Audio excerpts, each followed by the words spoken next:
What happens when a duchess accustomed to royal scrutiny steps into the glare of a live morning show, only to find the host wielding questions like hidden daggers? In a world where every word can ignite a firestorm, one interview threatens to unravel the carefully woven facade of composure. The studio buzzed with the controlled chaos of a well-oiled machine, lights humming overhead like distant stars, casting a warm glow on the sleek glass desk and plush armchairs arranged in a semicircle. Coffee mugs steamed on side tables, emblazoned with the network logo, while the audience, a mix of eager fans and curious onlookers, shifted in their seats, their murmurs blending with the faint whir of cameras on tracks. Soft applause swells as the intro music fades. Tally lights blinked red, signaling the world was watching. Meghan Markle entered from stage left, her stride measured and graceful, dressed in a tailored emerald pantsuit that caught the lights like polished armor. She offered a warm smile to the applauding crowd, but her eyes, dark and steady, held a flicker of something sharper, like a fuse quietly burning beneath flawless makeup. George Stephanopoulos leaned forward with his trademark charisma, microphone clipped neatly to his lapel, his voice smooth as polished marble. "Duchess, it's an honor to have you here on this week. Let's start light. How has life in California treated you since stepping back from royal duties?" Meghan nodded, her response calm but laced with a subtle edge. "It's been liberating, George. A chance to focus on family and causes that matter, away from the constant spotlight. But privacy? That's the real battle in today's world, balancing truth with the optics everyone demands." The conversation flowed initially like a gentle stream, touching on her advocacy for women's rights and mental health. George nodded empathetically, his questions probing but polite, drawing laughs from the audience when Meghan shared a light anecdote about her children's latest antics. Yet beneath the surface, a tension simmered, as if the air itself anticipated a shift. But George had a card up his sleeve, one that would crack the calm wide open.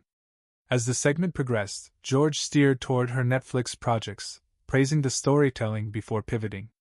"Your docuseries was raw, Duchess, exposing palace life. But critics say it blurred lines between personal truth and public spectacle.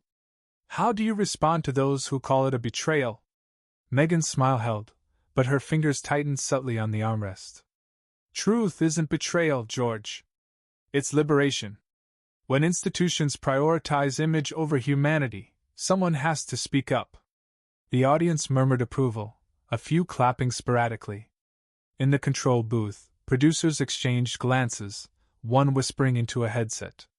Low hum of audience chatter. George pressed on, his tone sharpening like a blade being honed. "Fair point. But let's talk family. Rumors swirl about strained relations with the royals. Is there reconciliation on the horizon, or has the bridge burned?" Meghan paused, her gaze locking onto his. "Family matters are private, George. I've shared what I can to help others, but some lines aren't for crossing." He chuckled lightly, but his eyes gleamed with intent.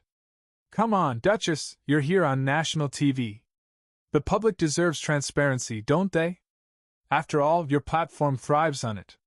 The shift was palpable now, the warm atmosphere cooling as secondary host Amy Robach interjected softly. "Perhaps we can circle back to your philanthropy?" But George waved it off with a grin, turning to Meghan. "No, let's dig in. Your book painted a picture of isolation in the palace. Was that the full story, or is there more you're holding back for ratings?" Meghan's jaw tightened, her voice steady but firm. "Ratings? This isn't about spectacle, George. It's about dignity. Mine, and everyone else's who's been silenced." The audience stirred, phones lighting up as whispers spread. Little did they know, the real storm was just brewing. Tension mounted as commercials loomed, but George wasn't done. He leaned in closer, his charisma now a tool for dissection. "Duchess, you've built an empire on your story, Archwell, the podcasts. But some say it's profiting off pain. Is that fair?" Meghan exhaled slowly, her eyes flashing with controlled fire. "Fair? What's fair about twisting vulnerability into accusation? I've fought for privacy while using my voice for good. But you, hosts like you, turn it into a circus." Amy shifted uncomfortably, murmuring, George, maybe he's up. The producer in the earpiece barked. Keep it rolling, ratings are spiking. The audience's energy amplified the fray, a few boos mixing with applause, creating a cacophony that echoed off the studio walls. Camera close up on Megan's face, a bead of sweat tracing her temple. George smiled wider, sensing the viral moment. Circus? Strong words. But isn't that what morning TV is? Entertainment wrapped in news. Tell us, Duchess, what's the one secret you're still guarding? Megan's posture straightened, her vulnerability giving way to fierce resolve. Secrets? The only secret is how far some will go to invade what's not theirs.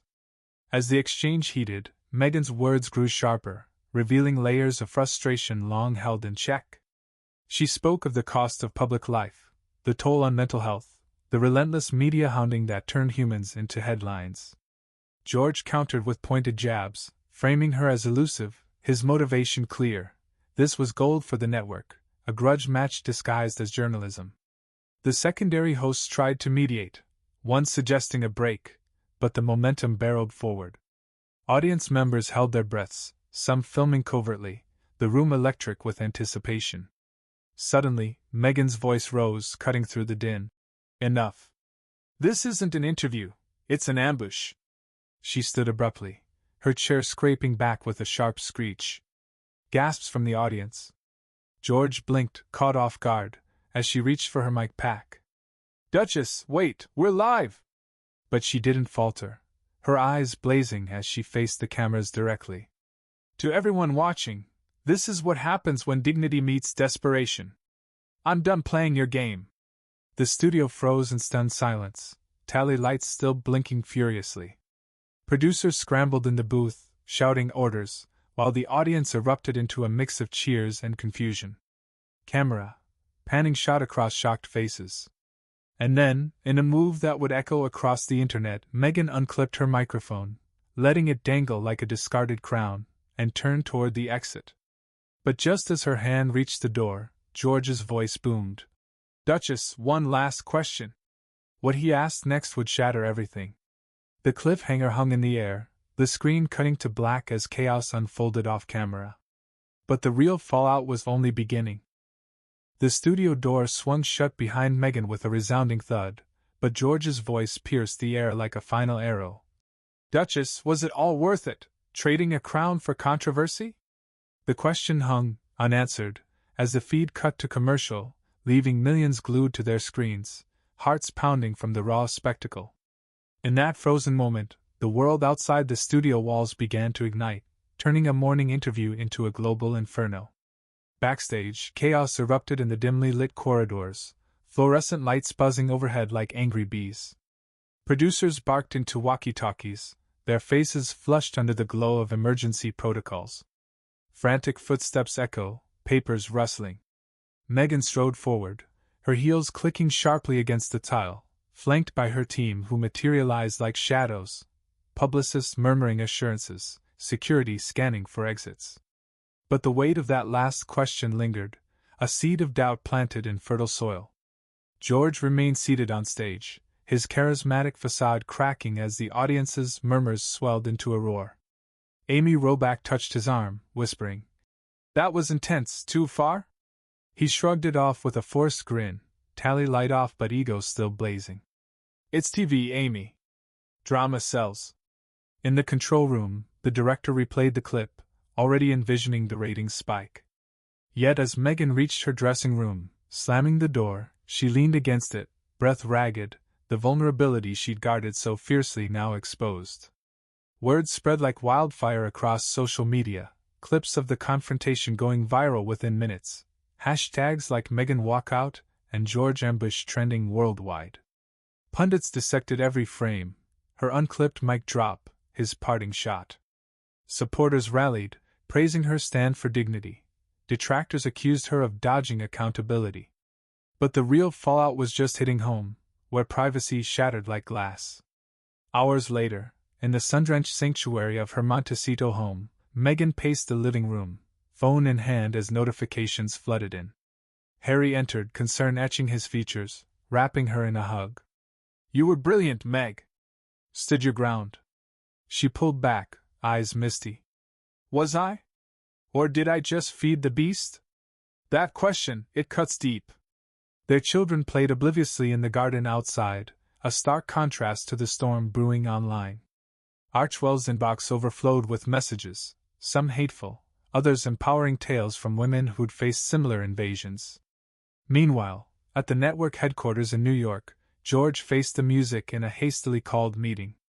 Executives huddled around a conference table, screens displaying skyrocketing viewership graphs. Brilliant television. One beamed, but the PR head frowned. At what cost? Lawsuits? Backlash? George defended himself, voice steady. She came on knowing the game. I asked what everyone thinks. Is the controversy her crown now? Amy, joining via video, chimed in softly. It felt personal, George. Like a grudge. He paused, a flicker of regret crossing his face, perhaps rooted in his own history of political skirmishes, where optics always won. As evening fell, the public reaction escalated into a cultural reckoning. Talk shows replayed the clip, panels debating, was this journalism or spectacle? Social media polls swung wildly, with influencers weighing in. One viral thread from a feminist activist read, Meghan didn't storm out, she reclaimed her narrative. Hosts like Stephanopoulos turned vulnerability into ratings bait. Counterposts accused her of hypocrisy. She profits from her story but cries privacy? Phones buzzed in homes across the globe, families arguing over dinner, the interview a mirror to society's obsession with celebrity pain. Then came the twist no one saw coming, a voice from the past. The next morning, headlines dominated. Duchess versus anchor, who won the walkout? But deeper waves rippled. Royal commentators in London speculated on palace reactions, whispers of vindication from insiders who'd long viewed her as a disruptor. Back in California, Meghan convened with her team, strategizing a response. We don't engage, her publicist advised. Let it die. But Harry shook his head. No, love. Use it. Turn the ambush into advocacy. Inspired, she drafted a statement, her words measured yet piercing. Yesterday reminded us all that privacy isn't a luxury, it's a right. When platforms prioritize clicks over compassion, we all lose. George, nursing a coffee in his office, scrolled through the backlash. Emails poured in, some praising his tough questions, others demanding apologies. A call from a network higher-up. Tone it down next time. We're news, not tabloid. He nodded, but internally, motivation shifted. Perhaps his grudge wasn't just professional but a reflection of his own battles with public scrutiny. Amy texted him. We crossed the line. Time to reflect? For the first time, doubt crept in. The escalation peaked at a press conference Meghan held that afternoon, cameras flashing like lightning in a packed room. Murmurs rise as she steps to the podium. Dressed simply in white, she spoke with quiet power. That interview wasn't about me. It's about every person who's had their pain dissected for entertainment. Dignity under pressure isn't weakness, it's strength. To George and others, ask yourself, at what cost? The room erupted in questions, but she fielded them with grace, weaving in stories of supporters who'd reached out, a young mother escaping abuse, an activist fighting media harassment. Audience energy, virtual and real, amplified, live streams overflowed with hearts and comments. Backlash hit George hard, sponsors wavered, petitions circulated for accountability. In a rare on-air segment the following day, he addressed it, tone subdued. Interviews can get heated. If I overstepped, I regret it. But dialogue matters. Amy nodded beside him, adding, let's learn, respect boundaries while seeking truth. The secondary hosts mediated the narrative shift, turning potential disaster into a teachable moment. Producers, sensing the pivot, greenlit segments on media ethics. As days blurred into weeks, the fallout settled into resolution. Archwell saw a surge in donations, Meghan's voice amplified on global stages. She reflected in a quiet moment with Harry. It was worth it, not for the crown, but for the change. Social metrics showed a cultural shift. Conversations on privacy rights trended, influencing policy talks in media circles. George, humbled, adjusted his style. Fewer ambushes, more empathy. His charisma now tempered with caution. In the epilogue of this media maelstrom, the world pondered the cost of spectacle. Meghan emerged not broken, but bolstered, a beacon for those guarding their stories. George learned that questions, like daggers, can wound the wielder too. And in the end, dignity prevailed, a quiet victory in a noisy arena. Who was right? The Duchess defending her line, or the host pushing for transparency? Tell us below.